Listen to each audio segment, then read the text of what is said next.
Hello and welcome to the online session for Introducing Statistics.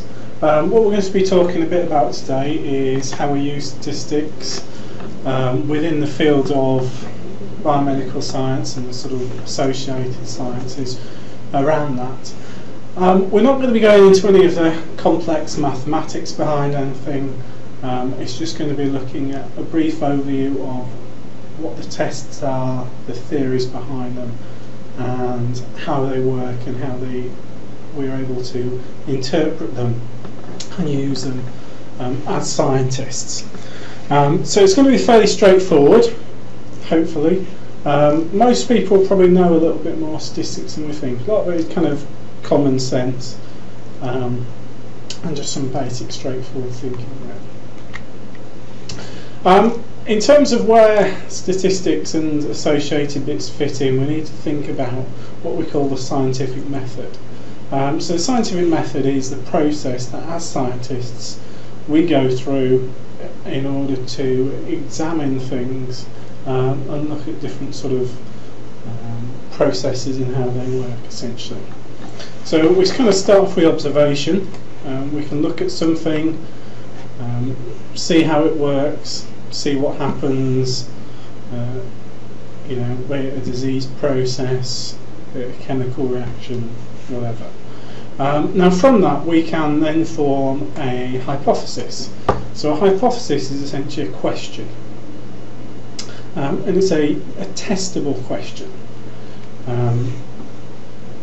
It's going to be something like, what happens when you administer this drug, what happens when you do this, what happens when you add this, what happens when you take this away. Any kind of question that you're able to test in a controlled fashion is your hypothesis. And this is where your statistics are going to be linked back to. Okay? We then can perform the experiments. Okay, so do your experiments that are going to address what your hypothesis is, and from that you will get results. And then where our statistics come in, and this is going to be the main part of it, is the analysis.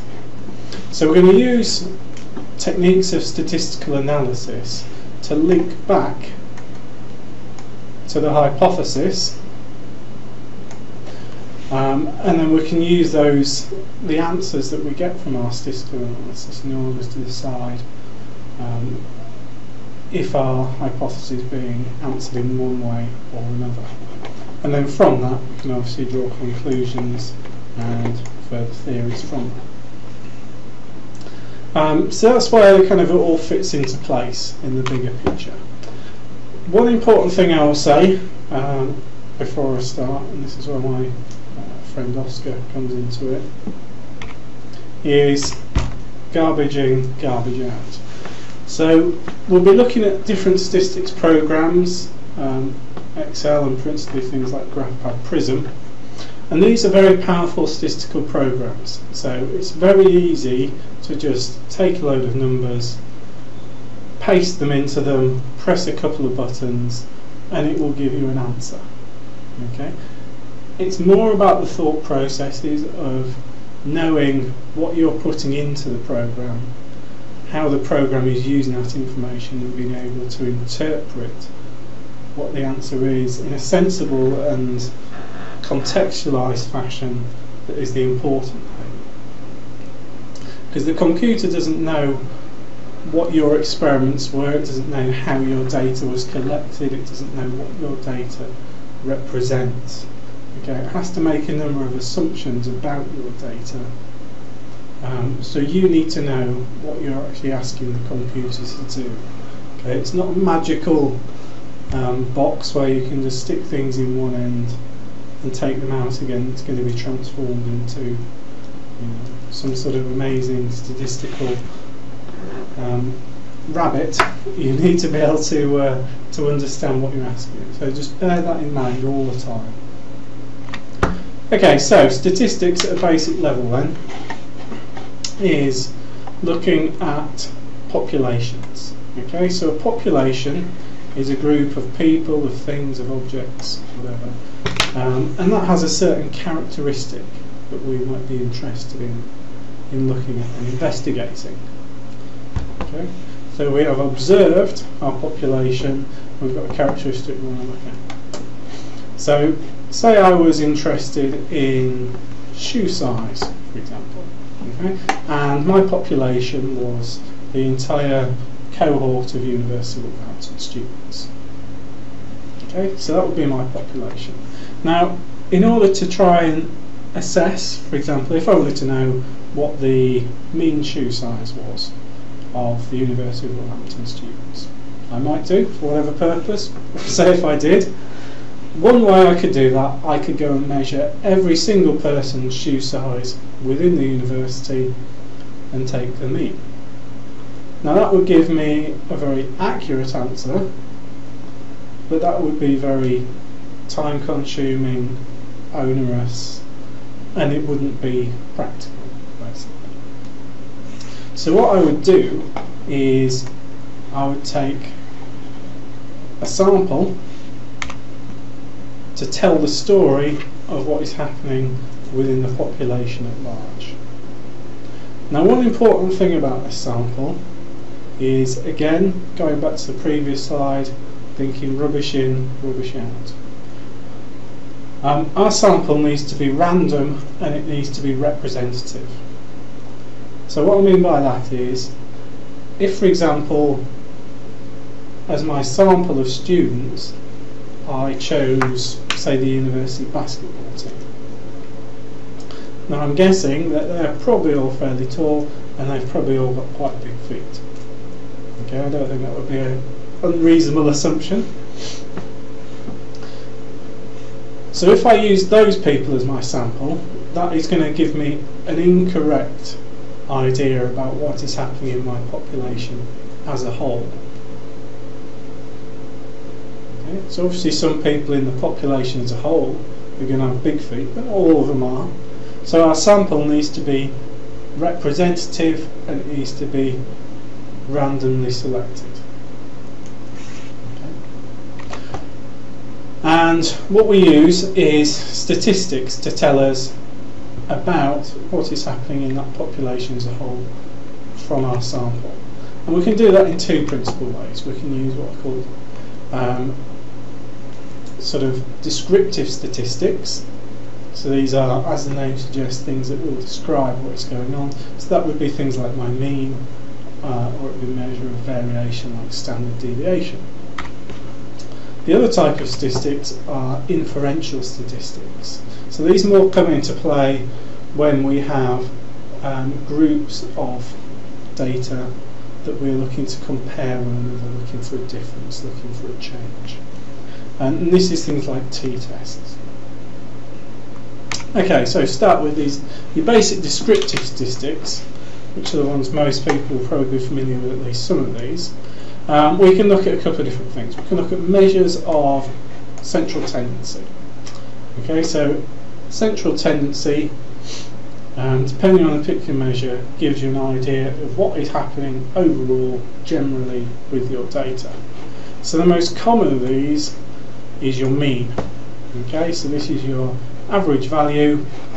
So you take all your samples, add them all up, divide by the number of samples, and then that will give you your mean or your average value. And that's a good measure of central tendency for a lot of types of data. And it's most commonly used all over the place. The other two depend on the circumstance and what sort of type of data you have. Another one we can use is a median. And the median is a measure of centrality. Okay, so it's physically the middle number. So if your shoe sizes were, say, 7, 8, 9, 10, 11, physically the middle number in that sequence is 9. So that would be your median. Mode, again, depends on the circumstances, is a measure of typicality. So this is the value that will come up most frequently during your sample. Most of the time, as I said, mean is going to be the appropriate one. If your sample, for whatever reason, is what we call skewed, and we'll sort of talk about skewed populations in a little while, then perhaps one of these other measures of central tendency may be more appropriate. Okay, in terms of thinking about data, a lot of the time you might think and encounter people talking about the shape of data. Now, the shape of data is quite a strange sounding idea, that numbers and data have a form, have a shape. But it's quite an important concept within statistics and looking at and interpreting and understanding data. Because it tells us, and it's related to this thing called normality of data. So when somebody talks about normality of data and normal distribution of data, what they mean is something that looks like this central graph. And I'll show you how that's kind of constructed. Basically, it's constructed from a frequency histogram. Okay, so that, I mean, what you would have. So if we go to the example of shoe sizes, okay. So say we had our size on this axis, and I've got a better example of this to show you later on. I'll stop there now. And you had your frequency on this axis. Just ignore that wobbly bit of the line where my hand slipped. Okay. So what you would expect is, this isn't like a normal bar chart, a column graph. So this is a count of frequency. It's not the actual value. So what you do is you go around all your people and you would measure how many people, so the frequency, had a certain shoe size. So down by the shoe sizes, so you might have the very smallest shoe size, you might have people with a size 3 down here, up to people with a size 14 up here. Okay, so down at the smaller end of the scale, you would expect fewer people to have smaller feet, and then that count, that frequency, would increase up to a central point where you get your mean shoe size. Okay, so here the mode, the median and the mean, all these measures of central tendency are grouped together at this central point. Okay, and that is where you get your most frequently occurring value, whatever that is, you know, somewhere in the middle, size, I don't know, 8 for example. Okay, then as you continue down the other side, what you'd see is that as people's feet got larger and larger and larger, you would then get the frequency would decrease. So there would be fewer and fewer people with those larger shoe sizes. Okay. So it has this normal, symmetrical, and that's the key really, distribution. Okay, you might see it told the sort of bell-shaped distribution, or its proper technical name is a Gaussian distribution. And that is what we're sort of thinking about when we talk about the shape of data. Now, if we have data that is not normally distributed, we can now start talking about things like skew of data. So in this data over here, what we've got is the main sort of point of your data, your most frequently occurring values are right over one side or the other. Okay, and here the mode, the median and the mean are a lot more spread out. And this we might describe as negatively skewed distribution. So this might be, because all these are in the upper range, this could be, you know, if as my sample I chose the university basketball team, okay, because all their shoe sizes would be the bigger end of the scale, and it would be looking like that. Conversely, here again, the other side where you've got positively skewed distribution, you'd have most of your data points gathered around this lower end of the scale. It's kind of, it sounds slightly counterintuitive, where the negative, the main part, is off to the right, the positive, the main part, is off to the left. Okay? It's actually the tail end of the data that is used to describe what is happening. So here, where the tail is off to the left, it's negative. Here, where the tail is off to the right, it's positive. Okay? So that's basically what we're talking about when we're talking about that shape of the data. Other measures of variability, we can look at mathematical measures of variability. Again, a common one most people will have heard of is the standard deviation, or you can see it represented by this little Greek letter. Okay? It's a measure of spread, basically. So it measures how far away from the mean your data points are, essentially. So the larger the standard deviation, the greater the spread of data.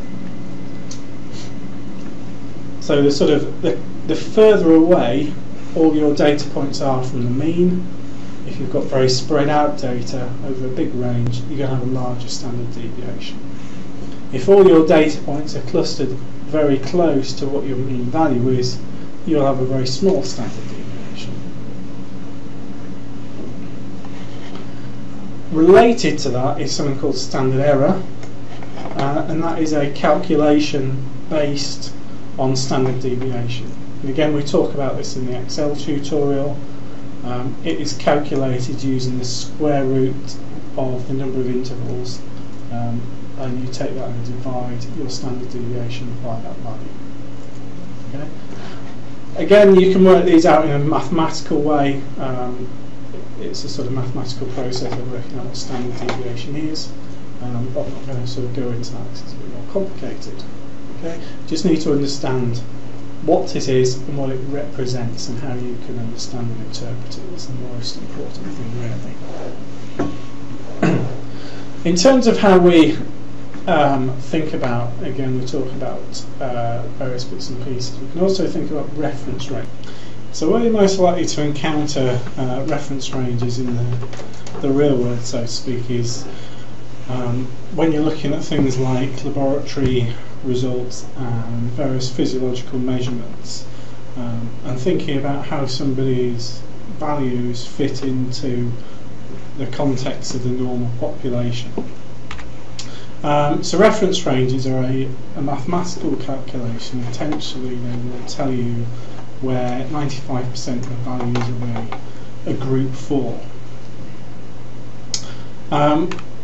In terms of how they're actually calculated, you work them out using two standard deviations from the mean.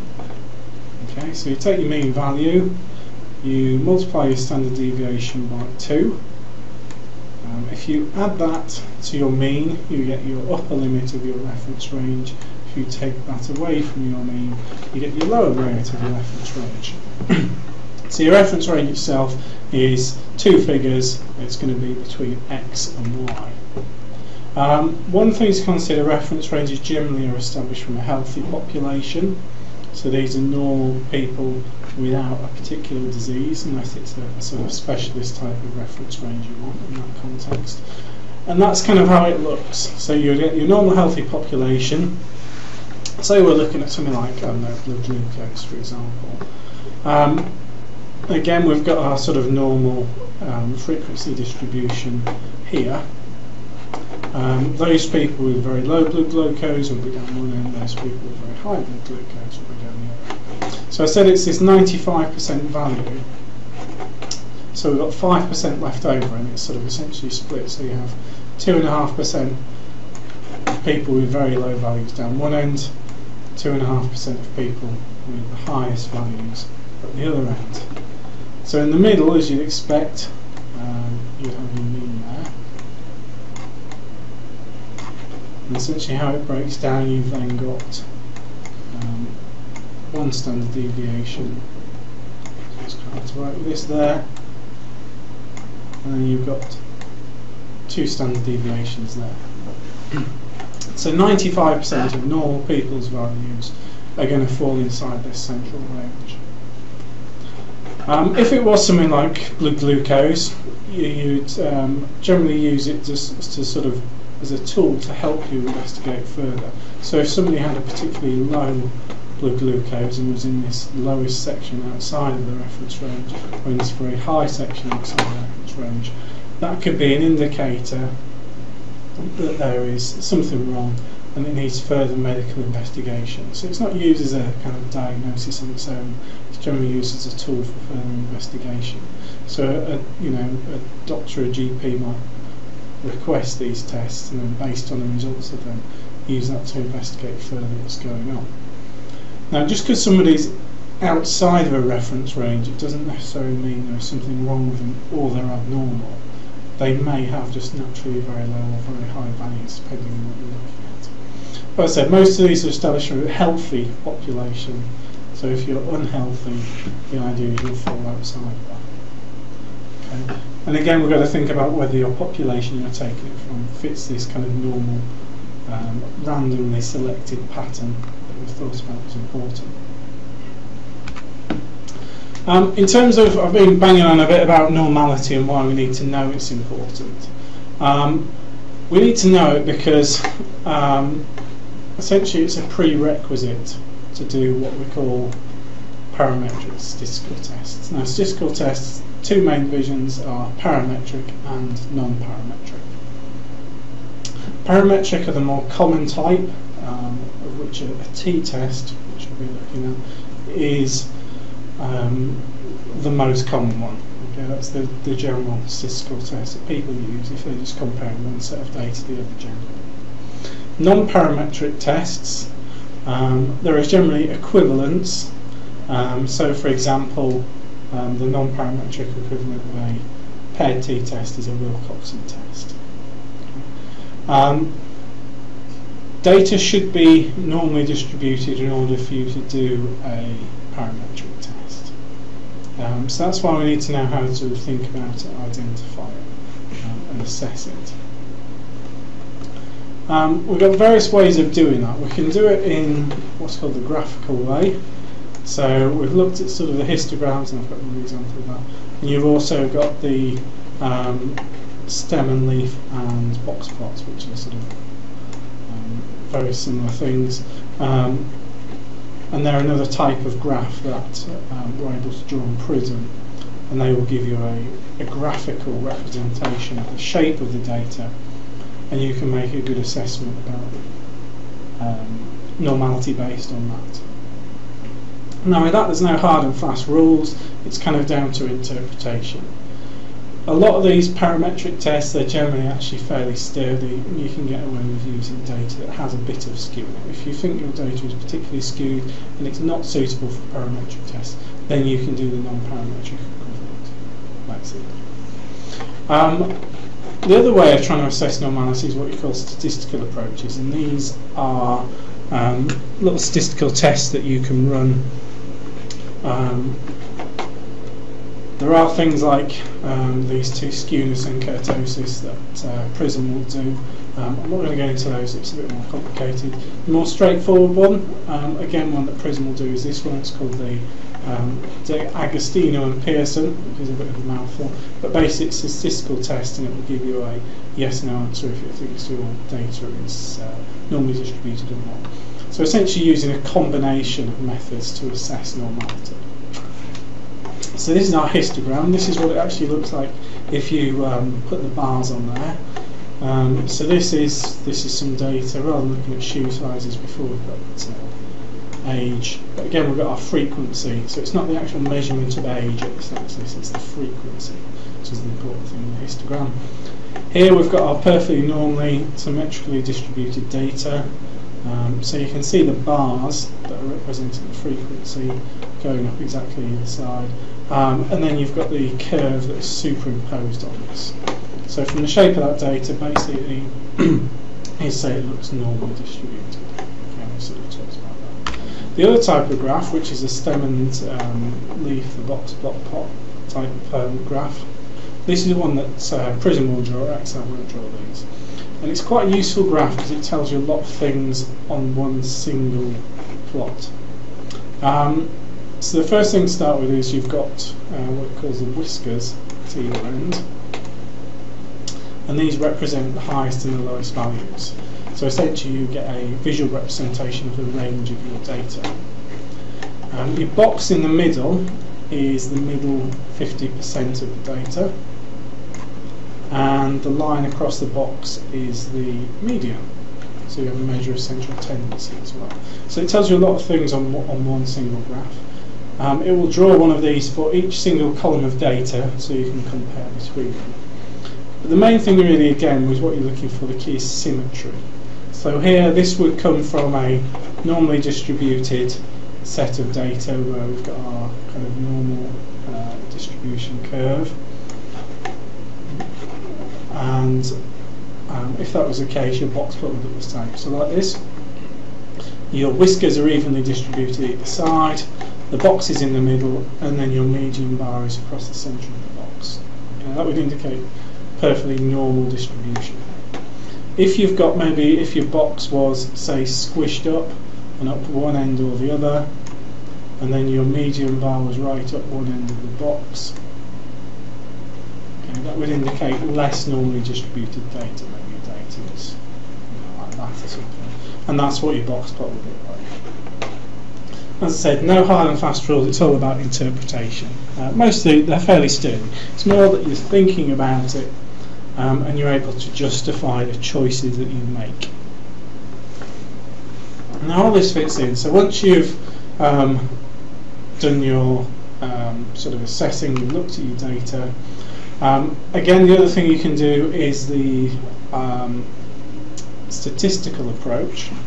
Okay, so rather than graphical approach, with the statistical, what you can do is we'll ask a basic question that says, is the data normally distributed? And it will give you a yes/no answer. Okay, and again it will do it for each column of data that you have. You can use that as well. So once you've all decided whether your data is normally distributed or not, and you've carried out your test, and we've got the online tutorials looking at how that's performed in Prism and Excel, what you will get at the end is you will get a probability or a p-value. Now how this finally fits in is basically probabilities run on a scale between 0 and 1. So 0 can never happen, 1 it will certainly happen. And the closer something is to 0, the more rare it is. The something closer it is to 1, the more common it is. And how this works with your probability value returned from your statistical test is it's basically giving you the probability that the effect or the change that you're seeing between those groups of data is a genuine change or effect. Okay? So it's not just down to chance that those two groups of data are different, but there is a genuine change, a genuine difference.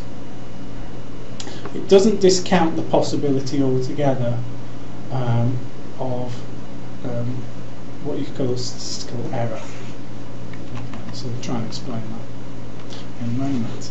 Okay, so you take your p-value and you're going to link that back to your hypotheses. So your hypotheses are your questions that you're asking, like socks. Your hypotheses come in pairs. First is you have your alternative hypothesis, or your H1, you can see it referred to, and this is essentially the question you're asking. It's your effect,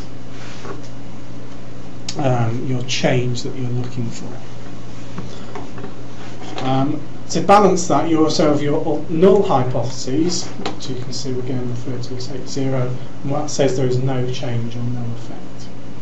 So if I was thinking, I don't know, if I was wanting to look at heart rate with exercise, okay, so my alternative hypothesis would be heart rate changes with exercise.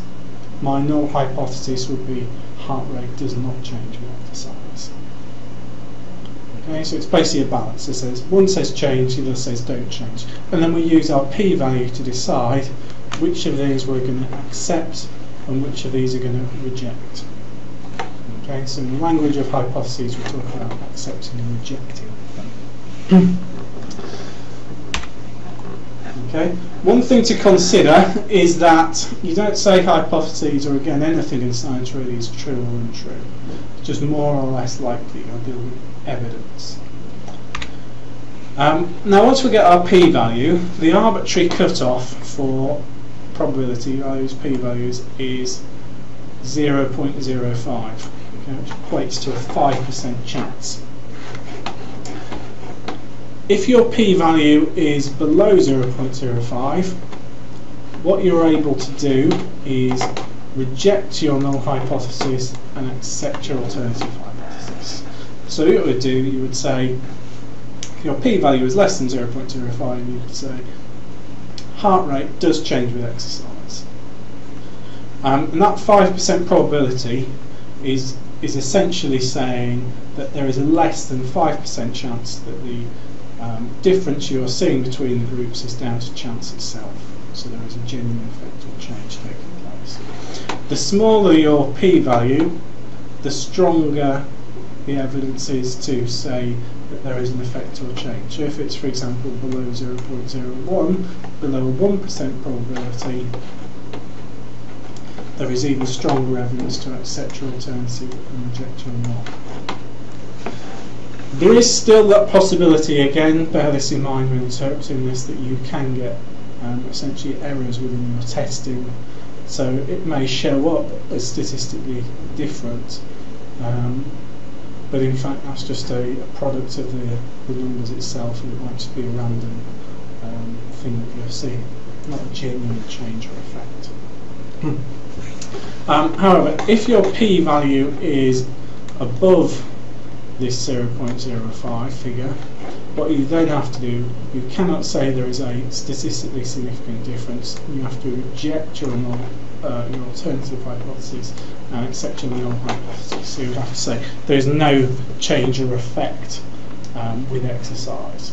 So even if perhaps your mean heart rate was greater during exercise than it was at rest, what it does, it compares essentially the matched pairs of data between pre and post exercise, and if there is a lot of variance in there, if some are going down, some are going up, even though the mean overall change might be an increase, it may not be enough to say that there is a statistically significant increase. The other thing to consider with our tests, and again this is going back to the garbage in, garbage out, and the assumptions that the computer program is making and what we need to tell it about how our data is collected and what our data represents. The first of these is what's referred to as the tails. Now the tails talk about the direction of a test. What it means by that is, for example, the most common one you'll use is a two-tailed test. Okay. Excel will ask you if you want one or two-tailed, but I think Prism automatically assumes two-tailed unless you tell it otherwise. Basically what it means when it talks about a two-tailed test is that there is a difference that is predicted but in no particular direction. So what that means, again going back to my example of heart rate, if you said heart rate was changing with exercise, okay, so that is saying there's a difference, could go up, could go down, okay, it's just a change. Even though you might think that heart rate is going to go up with exercise, so therefore you might choose a one-tailed test which does predict a specific directional difference, you're generally better off doing two. Okay? I say that because you can't discount the possibility that some people might be, for example, very stressed or anxious at the start, their heart rates might go down, their heart rates might not change much.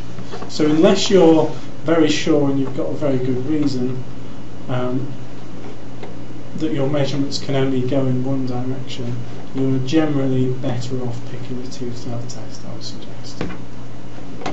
The other difference is to do with the pairing, and you get two flavours of this. You get unpaired and you get paired.